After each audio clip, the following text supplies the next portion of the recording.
오늘 말씀의 3절은 아주 유명한 말씀입니다. 모세에 대한 하나님의 평가인데 이 사람 모세는 온유함이 지면의 모든 사람보다 더하더라.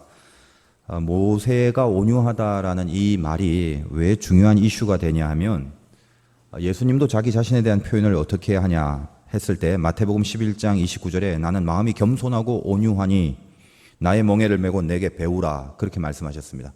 그러니까 모세가 온유한 사람이구나라는 사실을 알라는 것이 아니라 이 모세의 온유는 예수님의 온유와 통하고 예수님은 당신의 온유를 가지고 나를 배우라라고 얘기를 했기 때문에 오늘 모세가 온유한다는 것은 모세에 대한 평가로 끝나는 것이 아니라 우리가 반드시 이 온유를 따라가야 된다는 것과 연결이 되고 있다는 것입니다. 믿음을 가지고 살려면은 누구나 이 온유를 그 믿음의 핵심적인 목표로 가질 수 있어야 된다라는 것이죠. 왜냐하면 이 모세가 인도하는 이스라엘의 전 노정은 우리가 마치 구원을 얻고 하나님의 백성으로 살아가는 전 신앙의 인생과 비슷한 원리를 갖고 있습니다. 모세가 이스라엘을 인도하는 리더십의 가장 중심에는 온유라는 코드, 이것 때문에 이 전체의 행진이 가능했던 것처럼 가나안, 즉 하나님의 약속의 유업을 받을 이스라엘 백성이나 우리들은 결국 이 모든 것을 마지막 완성하기 위하여 절대 불가결한 신앙의 내용이 온유다라는 것을 놓치지 말자라는 것입니다. 그래서 오늘 본문을 통해서 온유가 그냥 신앙인이 가져야 될 여러 가지 좋은 품성 중에 하나니까 온유합시다로 끝나는 것이 아니라 아주 중요하다는 것입니다. 믿음이 마지막까지 행진하기 위하여 반드시 온유의 조건을 통과하지 않으면, 좀 세게 말한다면 우리는 이 믿음의 완주를 할 수 없다는 것입니다. 그래서 예수님이 당신에 대한 모습을 온유라는 말로 설명했고, 특히 예수님을 상징하고 있는 구약의 메시아적 원리를 갖고 있는 모세가 특별히 온유함을 하나님께서 평가하시고 인정하시는 것이 그 차원의 또 그 가치의 뜻이 있다라는 것입니다. 따라서 오늘 이 온유에 대한 하나님의 메시지가 무엇인지 한 두 가지로 정리하겠습니다. 첫째로 온유는 비방하지 않는 것이다 하는 것입니다. 우리가 온유해지려면 비방하지 않는 것, 이걸 명심해야 된다는 거죠. 지금 모세가 1절에 보니까 구스 여자를 취하였다. 이 구스 여인은 뭐 지금 이디오피아, 아프리카에 있는 그 정도로 보면 되고, 뭔가 이 이방의 색깔이 굉장히 뚜렷한 좀 까만 흑인 스타일의 여자였다, 이 정도로 보면 됩니다. 사실 이 부분의 신학적인 논쟁이 굉장히 복잡합니다. 모세가 왜 성향이 굉장히 독특하구나, 왜 아내인 십보라를 놔두고 새카만 여자를 좋아했냐, 아니면 이게 십보라가 죽은 후에 얻은 아내냐, 아니면 뭐 있는데 또 얻었냐, 이런 등등의 신학적인 논란들이 굉장히 많다는 거예요. 또 어떤 부류는 이렇게 보기도 합니다. 이 십보라가 모세의 아내인데 성경에 보면 그녀는 미디안 사람이고, 성경은 미디안을 다른 성경에 보니까 구산이라는 곳과 동일하게 여깁니다. 그래서 여기 있는 그 구스 여인을 그냥 미디안인 십보라의 다른 이름이다라고 보는 관점도 있습니다. 근데 우리 성도님들은 뭐 이렇게 복잡한 그 관점에 대해서 뭐가 맞냐 틀리냐, 이게 사실 이제 복잡한 거죠. 그래서 거기에 고민할 필요는 없고, 많은 이론들이 상당히 많은데 성경 자체는 일단 구스 여인을 모세가 취했다라는 말 외에 이 구스 여인에 대한 어떠한 정보도 우리에게 주고 있지 않습니다. 근데 우리는 이 구스 여인의 정체에 대하여 좀 고민을 하려는 많은 신학적인 의도가 있는 이유가 뭐냐 하면, 왜 모세가 그의 형인 아론과 누이 미리암이 이 모세를 비방했느냐. 그 형제가 모세를 비방했다는 거죠. 큰일 아니겠습니까? 그러니까 비방을 했다면 뭔가 비방의 이유가 있겠죠. 근데 그 이유를 알려고 하다 보니까 모세가 구스 여인을 취했다는, 도대체 이 구스 여인의 정체가 뭐냐라는 것을 집중적으로 한번 생각해 보려고 하다 보니까 여러 가지 설들이 일어나게 됐다는 것입니다. 그런데 이 구스 여인이 누구든 어떤 정체이든지 간에 성경만 읽어봐도 사실은 명확한 답이 다 나와 있습니다. 다시 말해서 왜 비방을 했느냐라고 했을 때, 보통 통설에 의하면 그냥 모세가 아무튼지 간에 이 구스 여인이 뭔가 이방적인 냄새가 나지 않습니까? 그러니까 이스라엘 백성이, 그것도 지도자가 왠지 그 이방스러운 여자를 취한 것이기 때문에 이거는 그냥 비방을 받을 만하다, 막 이렇게 쉽게 그냥 통설로 이야기를 하기도 합니다. 그러나 그것보다는 정말 정확한 정답은 이 성경 자체에 이미 설명을 해주고 있음을 보게 됩니다. 1절에 모세의 형인 아론과 미리암이 모세를 비방했단 말이에요. 그 비방했는데 구스 여인의 뭐 때문에 비방했는가가 그 다음에 나와줘야 되는데 성경 그게 나와 있지 않습니다. 단 2절에 그 비방의 핵심 이유를 우리들에게 제시합니다. 2절 보면 그들이 이르되 여호와께서 모세와만 말씀하셨느냐 우리와도 말씀하지 아니하셨느냐 하며 여호와께서 이 말을 들으셨더라. 무슨 말입니까?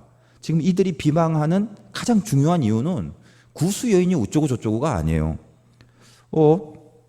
너 모세 너만 왜 인정받냐 이거예요. 네가 왜 너만 인정받는 지도자냐. 우리도 같은 레벨이다 이거죠. 아론이나 미리암이나. 그러니까 이 비방의 핵심은 모세의 어떤 영적인 잘못이 있는 걸 갖고 권면하고 교훈을 하려고 지적을 하거나 훈계를 하는 이런 게 아니에요. 하나밖에 없어요. 우리가 모세보다 못난 게 뭐 있냐? 여호와께서 모세와만 말씀했냐? 우리와도 말씀하시지 않았냐? 모세나 우리나 다 다이다이 동등하다. 적어도 똑같거나 우리가 좀 더 높거나. 왜냐하면 이제 형제 서열이 위니까. 이런 심리가 아론과 미리암이 모세를 비방한 근본적인 뿌리의 이유다라는 것입니다. 이게 중요한 거예요. 우리가 이 온유해져야 약속의 땅을 얻게 되어 있습니다. 나중에 제가 마태복음에 대한 얘기를 조금 더 얘기해 드리겠습니다만, 그러면 제일 중요한 게 뭐냐? 약속을 얻으려면 이 비방을 하지 말아야 된다는 거예요. 남을 비방하는 곳에 이렇게 가만히 한번 보십시오. 내 자신도 그렇지만 여러분 모두도 마찬가지고 비방이 있는 곳을 깊이 들여다보면 거기에는 이런 거예요. 내가 너보다 더 낫다라는 마음이 깔려 있기가 일수이다라는 것입니다. 단지 잘못을 지적하거나 틀린 것을 비판하는 게 아니라 혹시 그 깊은 곳에 그런 것보다 더 궁극적으로 내가 너보다 더 낫다라는 그것을 확인하고 그것을 주장하려는 심리가 깔려 있지 않는지 보라는 것입니다. 여기 구스 여인이 누군지, 그래서 모세가 그게 잘한 건지 잘못한 건지 거기에 대한 성경의 해석은 없어요. 만약 성경에서 모세가 정말로 잘못했다면 구스 여인을 취한 것이 잘못이다라는 이유를 분명히 얘기했겠죠. 근데 거기에 대해서 성경은 1차적으로는 모세를 뭐라고 하지 않습니다. 구스 여인을 취한 어떤 이유가 있겠죠. 그러나 그것이 죄로 가지는 않고 하나님은 잘못이 없다고 얘기를 합니다. 이 설명, 구스 여인에 대한 것이 잘못인지 아닌지라는 설명이 없는 이유는 뭐냐? 그 의도가 뭐냐? 미리암과 아론이 모세를 비방한 것 자체가 이 비방의 내용이 뭐가 맞냐 틀리냐를 논하려는 게 아니라 모세에 대하여 자기 자신의 우월함을 주장하는 내적 동기에서 나오는 게 비방이다라는 메시지를 주려고 하는 것입니다. 제가 이 비방이라는 어원을 찾아보면서 참 놀란 깨달음을 얻었는데 히브리어로 테다베르라는 말을 씁니다. 근데 이 단어는 여성형 주어를 취하고 있는데 이제 무슨 말이냐면 오늘 성경을 읽어보면 미리암과 아론이 모세를 비방했다, 테드베르 했다 이 말이죠. 근데 주인공이 누구냐면 아론과 미리암이 아니라 미리암이 먼저 나와 있어요. 여러분 아시죠? 모세의 형이 아론이고 누나가 미리암입니다. 그 정도는 알고 계시죠? 그러니까 주인이 누구냐면 아론보다 미리암이에요. 이 미리암이란 여자가 주인이 주어가 되고 그 다음에 비방하다는 테드베르가 여성 주어를 받게 됐다는 거예요.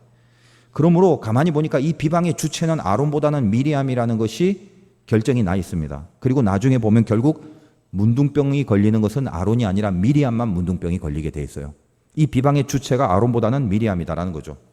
근데 그도 그러다시피 이 미리암의 역사를 가만히 보면 사실 여장부 근성이 좀 있어요. 성경에 있는 내용입니다만 여러분이 아마 모르실 수도 있는데, 예를 들면 어린 나이에 동생 모세를 보고 있었어요. 나일강의 광주리를 타고 떠내려가는. 바로의 공주 앞에 모세가 건져냄을 당하고, 그때 그 찬스를 갖고 이 어린 나이에 모세를 위해서 미리암이 바로의 딸을 만납니다. 이건 성경에 있는 내용이에요. 그래서 뭐라고 하냐면 좋은 유모를 하나 주선시켜 줄 테니까 그 키우시기 애매하니까 제가 유모 하나 알선해 드릴게요. 그러냐고. 그래서 누구를 알선하냐면 모세의 친엄마, 즉 미리암의 엄마죠. 자기 친엄마를 바로의 왕궁에 집어넣고 모세는 그로 말미암아 유모로 여겼던 그 존재가 자기의 친엄마가 되는 아이러니한 삶을 살아가게 됩니다. 그러니까 모세를 키우면서 얼마나 잘 키워줬겠어요. 친엄마인데. 겉으로는 유모지만 진짜 엄마니까. 시부리 정서, 시부리 민족성, 하나님에 대한 얘기도 했겠죠. 그러니까 어렸을 때부터 모세는 사실은 바로의 왕궁에서 컸지만 하나님에 대한 인식을 계속 갖고 교육을 받고 왔겠죠. 그만큼 이 미리암이 어떤 적시타를 잘 대처하고 지혜롭고 활동적인 그런 기질이 있다라는 것입니다. 그뿐만 아니라 홍해바다를 건넌 후에 이 감격을 노래하려고 여인들을 다 지휘하고 춤추고 소고치고 해서 긴 찬양의 노래를 부릅니다. 성경에는 미리암의 노래라고 소개되어 있는 아주 긴 찬송시가 출애굽기에 보면 홍해바다를 건너서 불려지게 됩니다. 그만큼 적극적이고 활동적인 에너지가 출중한 여인, 미리암입니다. 그러니까 그것만 봐도 이 미리암이 생각할 때 내가 이 동생 모세보다 못할 게 뭐가 있냐 이거죠. 동일하게 하나님의 말씀을 들으면 네 권세보다 아론이나 미리암 나도 같은 레벨에서 먹어주는 거다 이거지요. 여러분 한번 잘 들어보십시오. 내가 더 높다. 내가 더 높다. 내가 더 낫다. 내가 더 맞다. 그 생각이 비방의 뿌리입니다. 마귀는 교만 때문에 생겨진 것입니다. 천사가 하나님의 위치에 올라가다가 그 교만으로 타락한 거죠. 그래서 마귀는 하와를 유혹할 때 뿐만 아니라 우리 인간을 유혹할 때 이 교만이라는 속성을 갖고 유혹할 수밖에 없어요. 여러분 알다시피 선악과 사건을 보면 마귀가 하와를 유혹할 때 뭐라고 유혹합니까? 나 저거 먹으면 너 여자니까 피부 좋아진대. 주름이 딱 없어지고 막 보톡스 맞은 것처럼 쫙쫙 펴진대. 한번 먹어봐. 한번 잡숴봐. 그러면 그냥 살결이 부드러워지고 너 굉장히 이뻐져. 이렇게 유혹 안 했어요.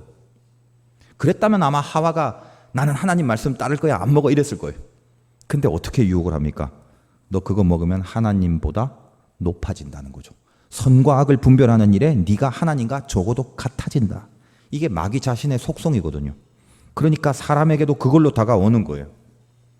헬라어로 이 비방이라는 말이 디아볼로라고 하는데 그 디아볼로의 어원이 디아볼로스인데 이 디아볼로스가 무슨 뜻이냐면 번역하면 마귀란 뜻이에요. 제가 놀란 게 그거예요. 다시 말해서 디아볼로스, 마귀는 비방의 영이라는 거예요. 우리에게 마귀가 비방하고 있습니다. 참소한다고 하죠. 디아볼로스, 즉 마귀는 우리로 하여금 계속적인 비방과 참소를 합니다. 너 그거 봐라. 너 죄인 아니냐. 너 믿음 생활 못해. 너 같은 게 맨날 교회만 앉아있지 뭔 천국에 간다고 그러냐. 네가 너 자신을 잘 알지 않냐. 그냥 여기서 대강 네 맘대로 살다가 어차피 죽어서 천국도 못 가는 거 그냥 한평생 막 교회만 왔다 갔다 하든지 말든지 그건 알아서 하고 마음껏 네 맘대로 한번 살아라. 우리를 비방하는 거예요. 그래 그거 먹지 말라고 하지만 먹어. 괜찮아. 뭐 어때. 그거 그냥 집어. 그냥 가져. 그냥 그거 저질러 버려. 해버려.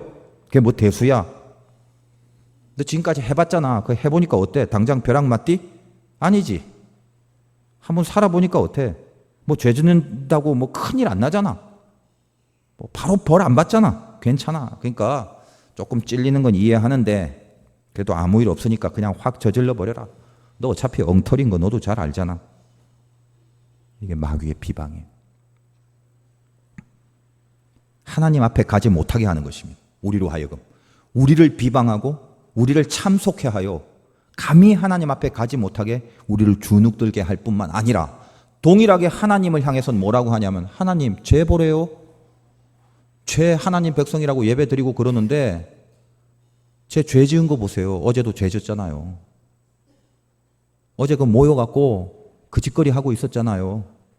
어제 그거 먹었잖아요. 어제 그거 붙잡았잖아요. 제가 무슨 의인이고 백성이에요. 하나님 보세요. 제 가짜예요. 그래서 하나님 앞에 고발하는 거죠. 쟤는 천국 보내면 안 되고 지옥 보내야 되는 거 아닙니까? 하나님 백성 아니라고요. 이게 마귀가 하는 짓이거든요.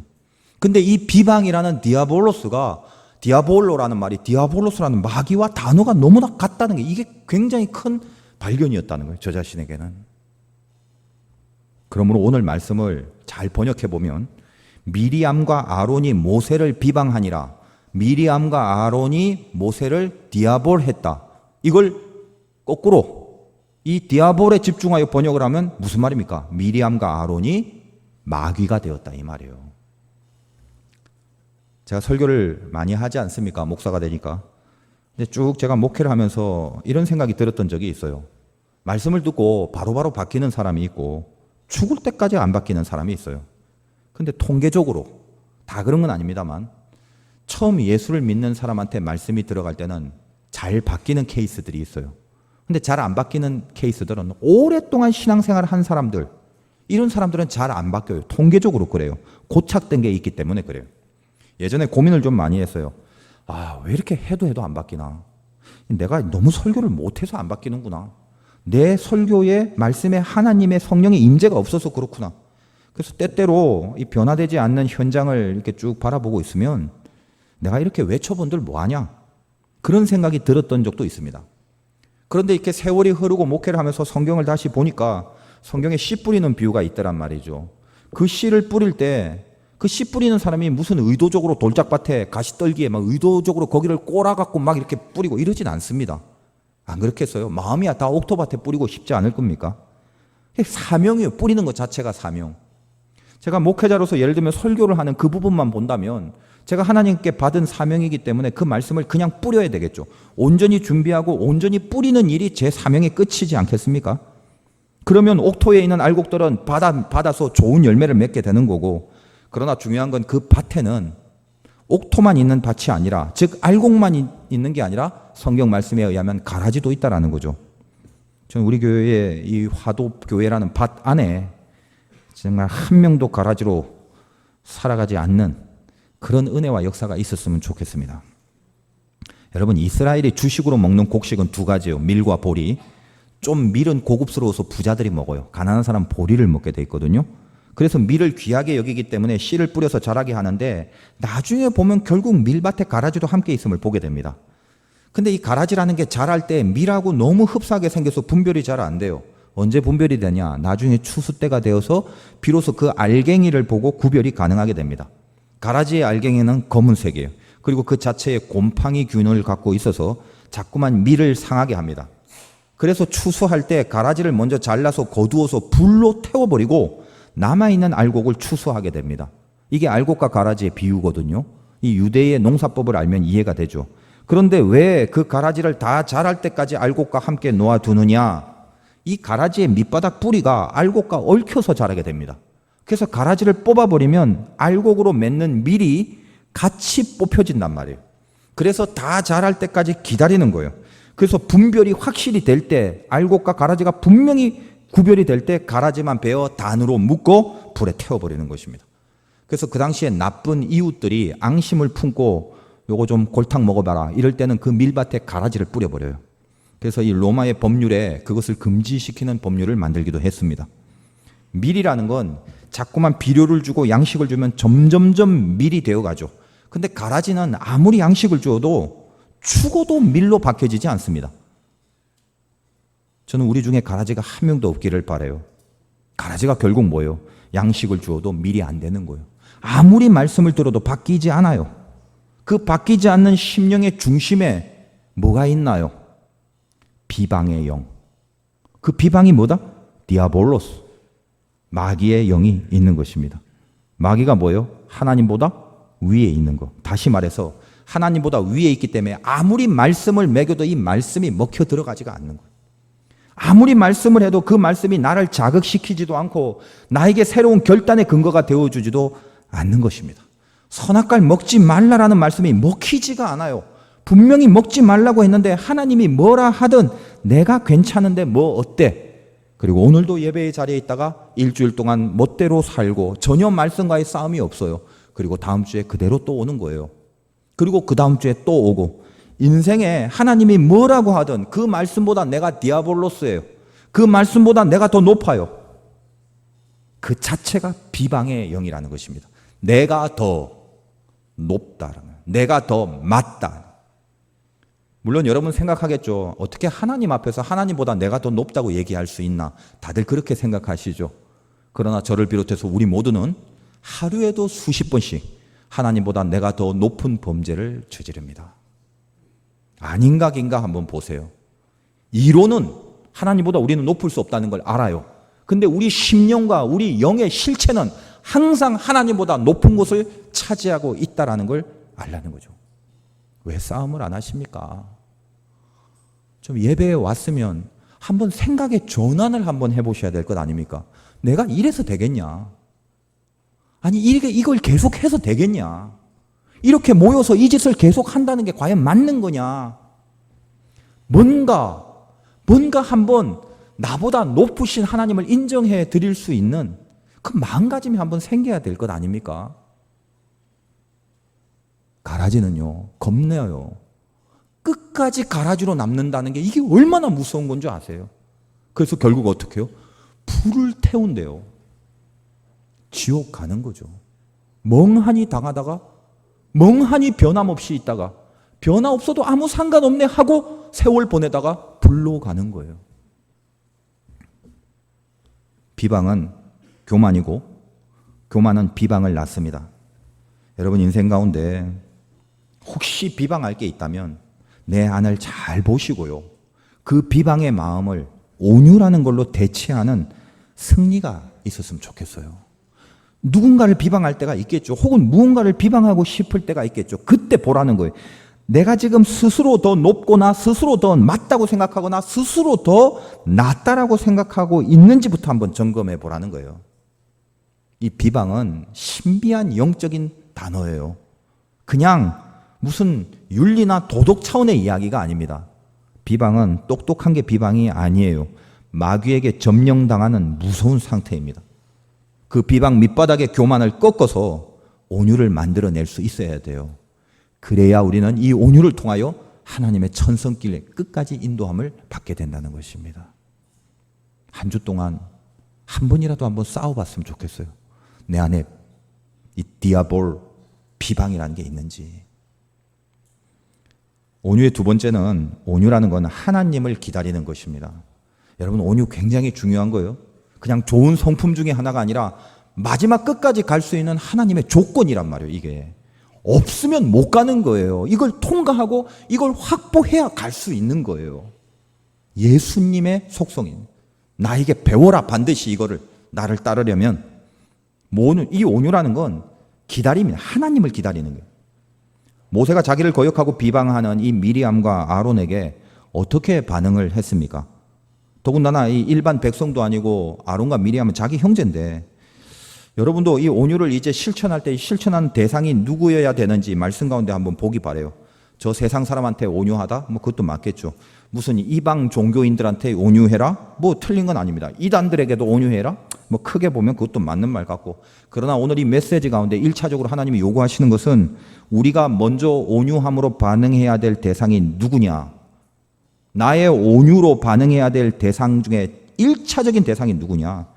오늘 모세를 보라는 거예요. 누굽니까? 우리들의 형제, 우리들의 자매, 우리들의 가족, 우리의 속도원, 우리의 성교회, 우리 교회 안에서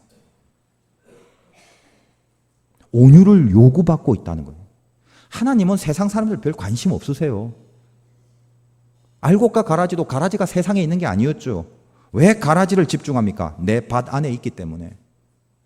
하나님은 하나님의 백성이 중요해요. 이 하나님의 백성의 행렬에서 이탈하지 않기를 원하시는 거예요. 남의 양을 뭐 하려고 건드려요? 내 양이 절벽으로 가는 게 가슴 아프지. 하나님은 당신의 자녀를 사랑하시거든요. 그러므로 우리에게 온유를 요구할 때 하나님은 우리 안에서의 온유가 1차적이라는 것을 분명히 이야기를 하고 있습니다. 모세가 어떻게 해요? 이 얘기를 들으면 우리 상식으로는 아니 이제껏 내가 지금 한 게 어딘데 이놈의 아론과 말이야 미리암이 아무리 형제지만 말이지 감히 나한테 대들어. 그리고 지팡이를 들고 한 대씩 때리거나, 상식적으로 보면.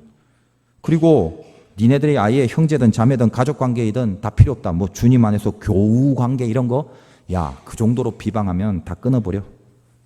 그게 그런 마음이 생기지 않겠어요, 모세가?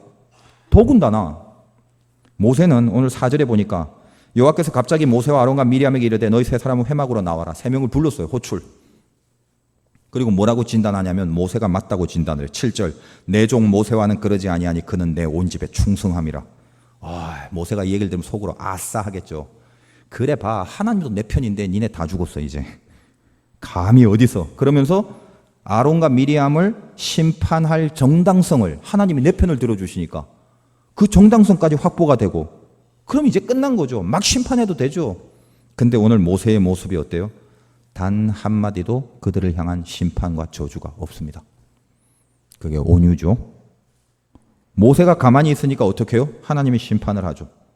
미리암이 문둥병이 걸려버려요. 하나님이 손대주시고 하나님이 심판하는 거예요. 왜? 심판 주는 인간이 아니라 하나님이. 온유가 왜 하나님을 기다리는 거냐? 모세는 하나님을 기다려요. 다시 말해서 하나님이 저 인간을 벌 줄 걸 기다리는 게 아니라 벌을 주든 안 주든 모든 심판권이 하나님 앞에 있다는 걸 알고 그분을 기다리는 거예요. 그러므로 자기가 먼저 무슨 조치를 취하거나 자기가 먼저 분을 폭발하거나 자기가 먼저 저주를 하거나 심판을 하지 않습니다. 왜? 이미 모세는 온유하기 때문에 그래요. 온유는 성경을 보니까 오늘 이 온유란 단어가 성경에 제일 처음 등장하는 거거든요. 모세에게. 그전에는 온유란 단어가 없어요. 성경을 찾아보면. 근데 이 온유는 하나님을 기다리는 능력이라는 걸 명심하세요. 내 안에 교양이나 도덕심이 아니에요. 능력이에요. 능력. 하나님을 기다리는 영역입니다. 이 모세가 미리암이나 아론에게 무슨 저주를 하거나 심판을 하지 않을 뿐더러 12절 그의 능력이 어디까지 가냐면 그가 살이 반이나 썩어 모태로부터 죽어서 나온 자 같이 되지 않게 하소서. 모세가 여호와께 부르짖어 이르되 하나님이여 원하건대 그를 고쳐 주옵소서. 병을 고쳐달라고 기도하잖아요.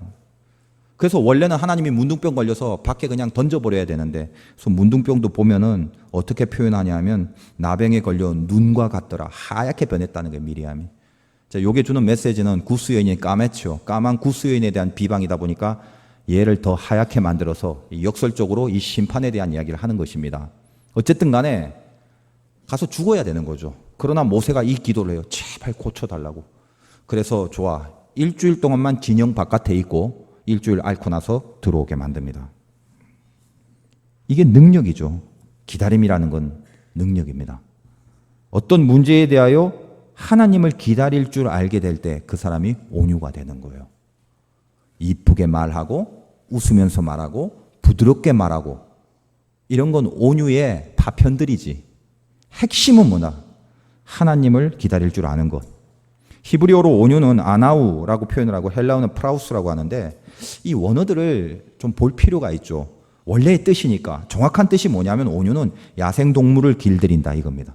야생동물을 길들인다. 따라서 온유라는 건 타고난 성품이 절대 아니에요. 야생동물이 타고날 때부터 온유한 게 어디 있어요? 야생이지, 야생. 근데 온유는 야생동물을 길들인다라는 말이기 때문에 온유라는 건 타고난 게 아니라 살아가면서 만들어져야 되는 성품이라는 거예요. 우리는 절대로 온유한 존재 아니죠. 우리 안에 있는 죄성은 절대로 사람을 온유하게 내버려 두지 않습니다. 우리는 각자 자기 하고 싶은 대로 살고 싶고 늘 자기 스케줄은 자기가 결정해야 되는 거죠. 늘 자기 시간 안에 자기 고집이 이루어져야 되는 것이죠. 그게 아니면 직성이 안 풀리죠. 그러나 온유는 아닙니다. 온유는 능력이죠. 우리가 가져야 될 믿음이 뭐냐? 시간을 하나님께 이양하는 게 진짜 믿음이에요. 그분이 결제해야 되고 그분이 처리할 시간을 드려야 되죠. 그게 믿는 거 아닙니까? 근데 우리는 그 시간을 잘 못 드려요, 하나님 앞에. 그 시간을 안 줘요, 하나님 앞에. 왜 그래요? 야생 동물처럼 길들여지지 않았기 때문에 그래요. 온유하지 않기 때문에. 마태복음의 산상수훈에 온유한 자는 복이 있다 했고 온유한 자는 복이 있나니 어떻게 됩니까? 그들이 땅을 기업으로 받을 것이며. 온유하면 땅 부자가 된다라는 말이 아니라 성경에서 나오는 땅은 전부 본질적으로 약속의 개념입니다. 이스라엘의 땅이라는 건 절대 소유 개념이나 화폐 가치가 아니에요. 재산 개념이 아니란 말이죠. 여러분 알다시피 가나안 땅이 어떻게 주어졌습니까? 은혜로 주어진 거죠. 자기 소유가 아니다 보니까 들어가서 12지파가 제비뽑기로 얻은 거죠, 그냥. 그러니까 그 안에 모든 주종 관계는 어떤 상황에 따라서는 맺어질 수 있겠지만 신년이란 특별 절기가 되면 모든 탕감들이 다 이루어지죠. 부채도 탕감되고 땅도 돌려받고 노예도 풀어주고. 왜 그래요? 이 땅도 잠시 빌린 거라는 거예요. 빌린 거. 이게 굉장히 본질적인 개념이지 않습니까? 여러분 땅이 있으신 분 있죠? 자기 명의의 땅. 나도 땅 한번 가져봤으면 좋겠는데 자기 명의의 땅이 있잖아요. 근데 한번 생각해 보세요. 언제부터 여러분 거였어요? 땅은 지구지요.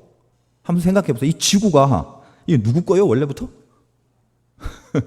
만약 그 땅 위에 건물을 지었다면 건물에 들인 노동인력이 있고 이러다 보니까 이 건물이 내 거다. 그건 이해가 돼요. 근데 이 땅은 지구인데 이 지구가 언제부터 누구 소유였냐 말이죠.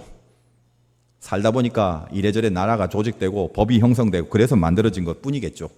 사실 이 땅이 누구 거예요? 누구 게 어디 있어요? 이 지구가. 그렇지 않습니까? 본질적으로?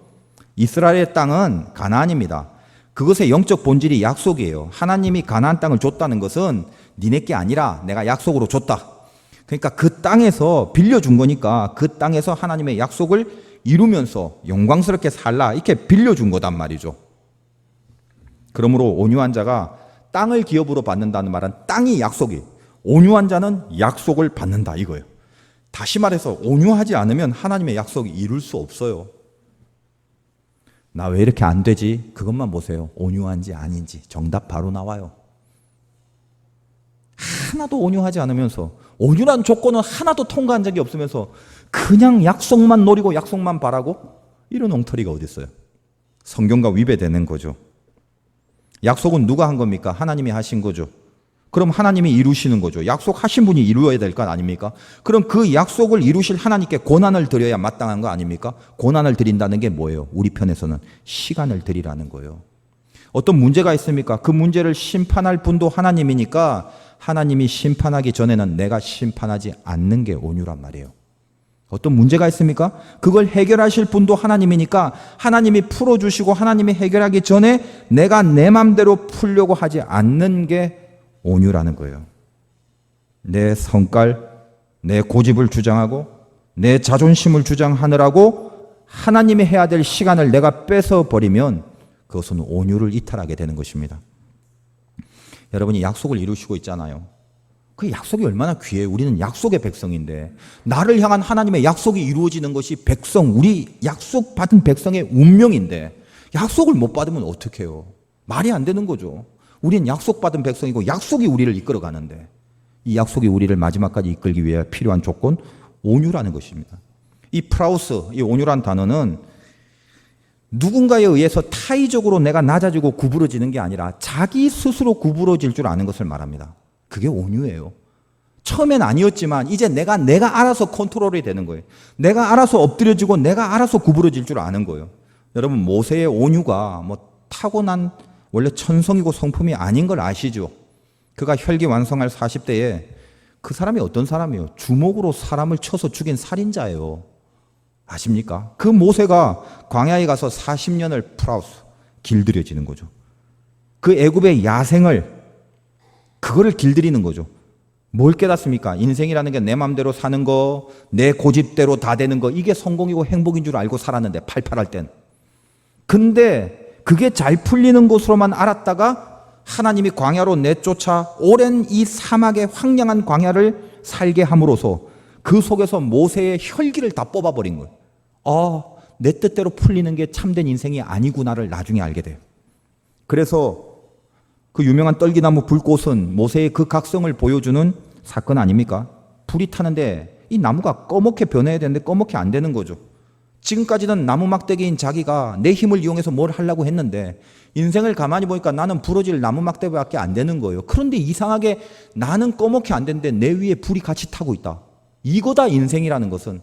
나를 태우는 게 아니라 내가 재료가 되는 것이 아니라 부직갱이와 같은 마른 막대기 위에 하나님의 불이 있으면 되는구나. 이걸 알게 돼. 이게 인생이라는 걸 알게 된 거예요. 내 뜻대로 풀어지고 내 맘대로 되고 내가 갖고 있는 것으로 뭘 이루는 것이 성공이고 행복이 아니다. 그게 참된 인생이 아니다라는 걸 그걸 깨달은 각성의 사건이 떨기나무 불꽃의 사건이라는 것입니다. 다 꺾여버렸죠. 거기서 온유를 훈련한 과정을 거쳤습니다. 나이가 중요한 게 아니에요. 모세 80 나이에 부름 받았어요. 그래서 이 80 나이가 되어서야 온유를 터득한 것입니다. 모세는 80세부터 진짜 신앙의 인생을 시작한 거예요. 여러분은 언제 온유를 터득하시겠어요? 이 온유를 통과해야만 약속을 이루는데 도대체 언제쯤 가야 이 온유와의 치열한 나의 싸움과 이 온유로 나를 깎아서 만드는 이런 거룩한 작업들을 한번 하시겠냐 이 말이에요. 이스라엘은 민족적으로 볼 때 모세 혼자도 개인 광야에서 연단을 받았지만 민족적으로 볼 때 이스라엘도 광야에서 야성이 다듬어지죠. 애굽의 모든 그 야생적인 게 노예로 살면서 비록 신부는 그랬지만 비옥한 이집트 나일강의 문명 속에서 얼마나 풍성했어요. 먹을 거 잘 먹고 바로 말만 들면 뭐 맨날 주고 물도 풍성하고 그러다가 400년을 그 정도로 살다가 처음으로 생고생을 하게 된 거예요. 처음으로 먹을 걸 걱정한 거예요. 사막에 갔더니 처음으로 잘 곳이 걱정이 되는 거예요. 처음으로 그의 인생과 미래에 두려움이 생겨요. 그곳이 광야입니다. 그래서 거기서 이스라엘은 하나님께 훈련을 받아요.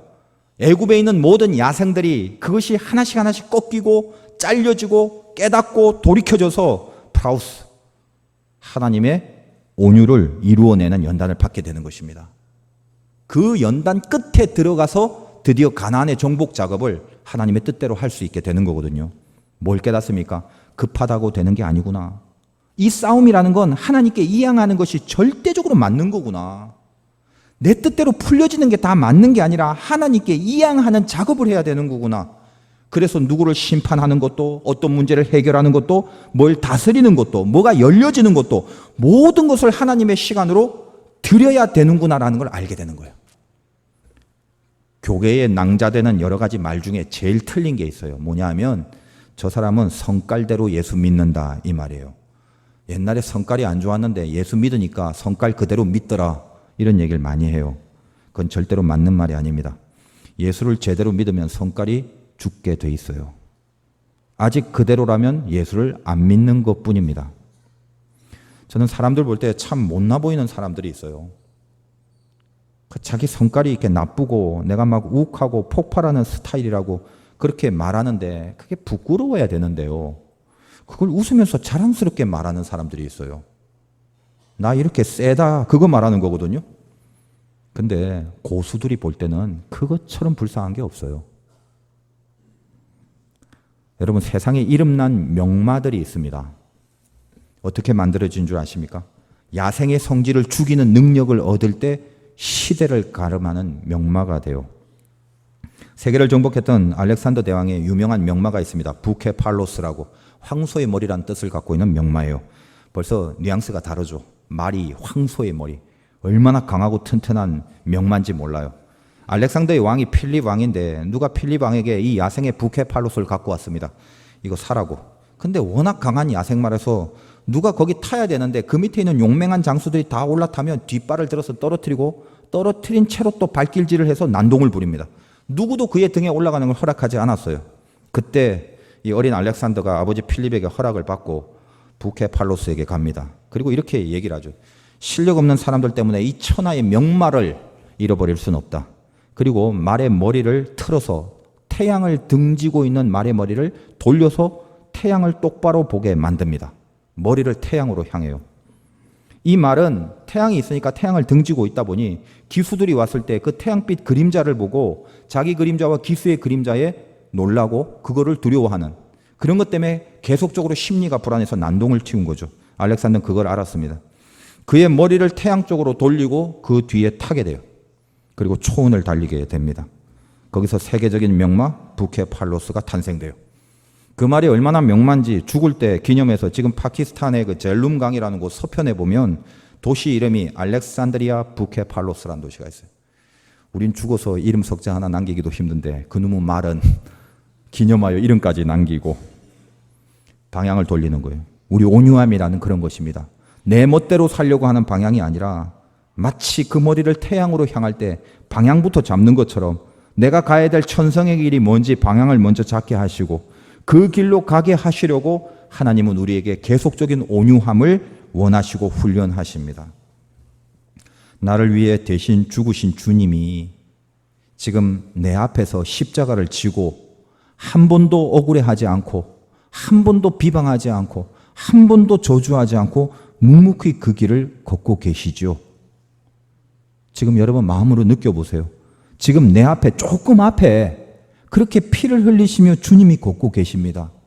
그리고 돌아보면서 나에게 지금 얘기하잖아요. 너 나 따라올래? 너 왜 나 보고 있냐? 너 지금 나 따라올래? 예, 주님. 그러면 자기를 부인하고 그 십자가를 지고 와야 한다. 그래야 나를 따라올 수 있단다. 나는 마음이 온유하고 겸손하니 나에게 배우면서 올 수 있겠니? 네가 따라온다면 이 길의 끝에 내가 너에게 약속을 주마. 우리 성질, 성깔, 고집, 존심 이거 부리기 전에 그런 것들이 속에서 이렇게 스멀거리면서 올라오는 일을 당했을 때 오늘 예배에 참석하신 저와 여러분 한 번만 봐주시기 바라요. 몇 발 앞에서 나를 위해 피 흘리시면서 걸어가신 주님의 뒷모습을 한 번만 봐주시기 바라요. 나는 온유하고 겸손하니 나에게 배워라. 그리고 내 결정, 나의 판단, 나의 심판, 내가 하는 분노, 나의 혈기, 나의 정죄 그곳에 내가 가기 전에 주님의 발걸음이 먼저 한 번 거기를 밟을 수 있도록 아주 조금만 한 번만 그 시간을 하나님께 이양해 드리자는 거예요. 내가 올라오기 전에 바로 그곳에 한 번만, 주님이 한 번만 좀 지나갈 수 있도록만, 그때까지만 기다려줄 수 없겠냐는 거예요. 온유는 하나님을 기다리는 것입니다. 온유는 믿음의 길을 끝까지 가서 약속을 누릴 수 있게 하는 아주 귀한, 없어서는 안 될 신앙입니다. 이 말씀을 통해서 여러분의 온유가 이루어지시기를 주님의 이름으로 축원드립니다.